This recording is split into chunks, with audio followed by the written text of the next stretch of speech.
CCTV hot news നിങ്ങൾക്കായി സമർപ്പിക്കുന്നത് Powerguard solar system Koonamuchi. നമസ്കാരം. CCTV ഹോട്ട് ന്യൂസിലേക്ക് സ്വാഗതം. SSLC പരീക്ഷാഫലം പ്രഖ്യാപിച്ചു. 99.69% വിജയം. വിജയശതമാനം കഴിഞ്ഞ വർഷത്തേക്കാൾ അല്പം കുറഞ്ഞു. 71,831 പേർ എല്ലാ വിഷയത്തിലും A+ നേടി.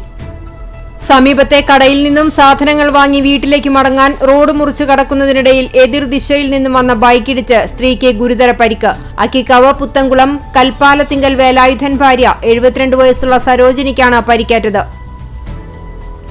ഗുരുവായൂരിൽ വൈശാഖ പുണ്യകാലത്തിന് നാളെ തുടക്കമാകും. മെയ് 9 മുതൽ ജൂൺ 6 വരെയാണ് വൈശാഖ മാസാചരണം.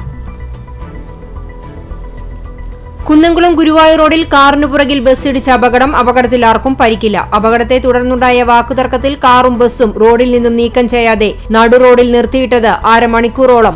ഇതോടെ കുന്നംകുളം ഗുരുവായൂർ റോഡിൽ ഗതാഗതക്കുരുക്ക് രൂക്ഷമായി.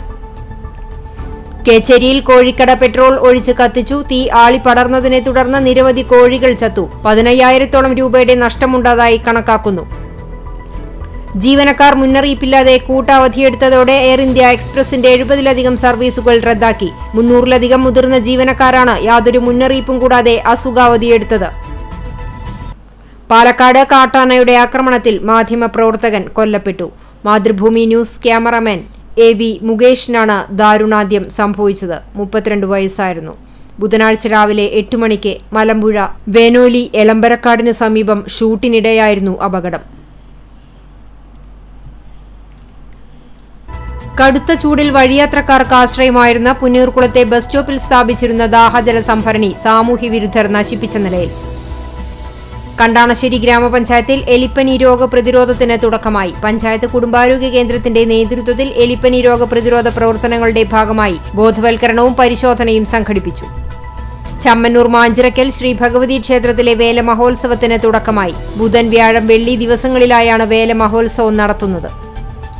പച്ചക്കറികൾക്ക് ഉയർന്ന വില. തീന്മേശയിലെ താളം തെറ്റും. ഇതര സംസ്ഥാനങ്ങളിലുള്ള അമിതാശ്രയത്വമാണ് മലയാളിക്ക് വിനയാകുന്നത്. കുന്നംകുളം പട്ടാമ്പി റോഡിലെ പലചരക്ക് വ്യാപാര സ്ഥാപനത്തിൽ നടന്ന കവർച്ചയിൽ പോലീസ് അന്വേഷണം ഊർജിതമാക്കി. ചാവക്കാട് ഒരുമനൂർ സ്വദേശി ഹമീദ് കുട്ടി ഹാജിയുടെ ഉടമസ്ഥതയിലുള്ള അൻസാർ ട്രേഡേഴ്സ് എന്ന സ്ഥാപനത്തിലാണ് മോഷണം നടന്നത്. കോട്ടപ്പടി തമ്പുരാൻപടി നടുവട്ടം റെസിഡൻസ് അസോസിയേഷൻ 12ാമത് വാർഷികാഘോഷവും കുടുംബസംഗമവും നടത്തി. അസോസിയേഷനിലെ മുതിർന്ന കുടുംബാംഗം കുമ്പിൽ കാർത്തിയേനി ഭദ്രദീപം കൊളുത്തി ഉദ്ഘാടനം ചെയ്തു. കേരള വ്യാപാരി വ്യവസായി ഏകോപന സമിതി മറ്റം യൂണിറ്റ് വാർഷിക പൊതുയോഗം നടന്നു.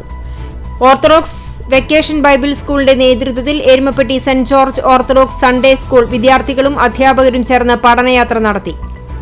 പുന്നൂർകുളം ആൽത്ര നാലപ്പാട്ട് റോഡ് താമരത്ത് ഭഗവതി വിഷ്ണുമായ ക്ഷേത്രത്തിലെ കളമ്പാട്ട് മഹോത്സവം ഭക്തി നിർഭരമായി ആഘോഷിച്ചു. തൊഴിയൂർ ഉസ്താദ് 9ാമത് ഉറൂസും PT ഉസ്താദ് അനുസ്മരണവും മെയ് 12-ന് നടക്കും. ഒരുക്കങ്ങൾ പൂർത്തിയായി വരുന്നതായി ഭാരവാഹികൾ ചാവക്കാട് വാർത്താ സമ്മേളനത്തിൽ അറിയിച്ചു. Palakkad Mathrubhumi news cameraman AV മുകേഷിന്റെ നിര്യാണത്തിൽ Kerala media persons union Palakkad ജില്ലാ കമ്മിറ്റി അനുശോചിച്ചു. എഴുത്തുകാരനും മികച്ച ക്യാമറാമാനുമായ മുകേഷിന്റെ വിയോഗം മാധ്യമലോകത്തിന് വേദനയും തീരാ നഷ്ടവുമാണെന്ന് യോഗം അനുശോചിച്ചു.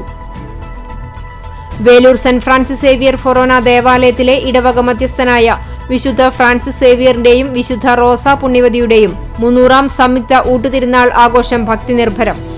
ചെറുവത്താണി നരസിംഹമൂർത്തി ക്ഷേത്രത്തിൽ നടന്നുവന്നിരുന്ന ശ്രീമദ് ഭാഗവത സപ്താഹയജ്ഞം സമാപിച്ചു. Guruvayur Vasumathi V നായരായിരുന്നു യജ്ഞാചാര്യ. RMP Kunnamkulam area committee TP Chandrasekharan രക്തസാക്ഷി അനുസ്മരണം സംഘടിപ്പിച്ചു. നഗരകേന്ദ്രത്തിൽ നടന്ന അനുസ്മരണ പൊതുയോഗം പാർട്ടി കേന്ദ്ര കമ്മിറ്റി അംഗം KS ഹരിഹരൻ ഉദ്ഘാടനം ചെയ്തു. CCTV ഹോട്ട് ന്യൂസ് നിങ്ങൾക്കായി സമർപ്പിക്കുന്നത് പവർഗാർഡ് സോളാർ സിസ്റ്റം കൂനമുച്ചി. ഇതോടെ CCTV ഹോട്ട് ന്യൂസ് സമാപിക്കുന്നു. കൂടുതൽ വാർത്തകൾക്കും വിശേഷങ്ങൾക്കും ഞങ്ങളുടെ web page, YouTube channel, Facebook page എന്നിവ സന്ദർശിക്കുക. തത്സമയ വാർത്തകൾക്കായി www.cctv.online.tv സന്ദർശിക്കുക. നമസ്കാരം.